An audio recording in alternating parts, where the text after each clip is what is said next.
Each man took a long drink, while the girls laid sticks of baked corn pone in a pile on a ground cloth. Beside the cornmeal dinner, they dished out a large mound of soft, salty butter onto an earthenware plate. The men dipped the corn pone into the butter and then washed it down with the rest of the buttermilk and more fresh water from the spring. "Eat, young'uns," said Rafe. "Mama and Mrs. Kate fed us before we left the house," said Sally Ann, who was Rafe's slender, bright-eyed daughter. "But I'm still hungry," said Moses. "That jug was extra heavy today." James dipped a stick of corn pone into the butter and handed it to Moses, who quickly took a big bite. James was sitting as close to Sally Ann as Rafe would allow. "What do you say?" Rafe asked his son. "Thank you, Lord Jesus," Moses mumbled, his mouth full. "And you, James." After he finished eating his cornbread, Moses began to pick tiny yellow honeysuckle blossoms and squeeze out drops of juice.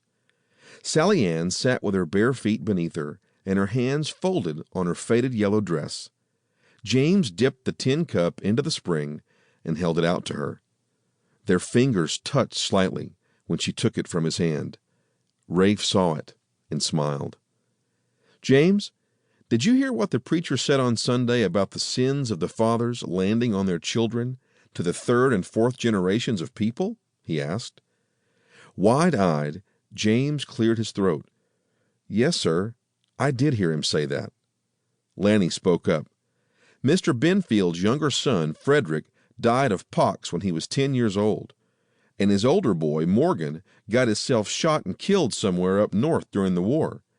And his daughter got left at the altar and is sitting there alone without a husband in that big house. That's all in God's hands for his choosing," Rafe said, keeping his eyes on James. "But do you remember what the preacher said about the children of the righteous?" "I think so," James said, cutting his eyes toward Sally Ann, "but I can't recollect it just this minute." "He said the Lord's blessing will run for 1,000 generations on them that love him and obey his commandments," Sally Ann said. "That's a long time, ain't it?" Rafe asked. "Yes, Mr. Rafe, it sure is." The air around the spring grew extra still.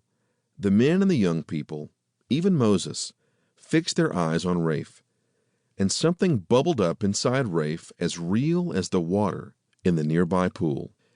Everything we do and believe and pray doesn't stop when the breath leaves out of our bodies and they lay us in the ground, he said. It travels down through time until everybody but the Lord loses sight of it. Chapter 1. Stanley Jackson watched the 6 young men milling around in front of the drink coolers at the West Side Quick Mart. The convenience store clerk often worked the third shift alone. At 6'3" and 245 pounds, he was only 10 pounds heavier than when he'd wreaked havoc as a defensive lineman for the Campbellton High Colonels.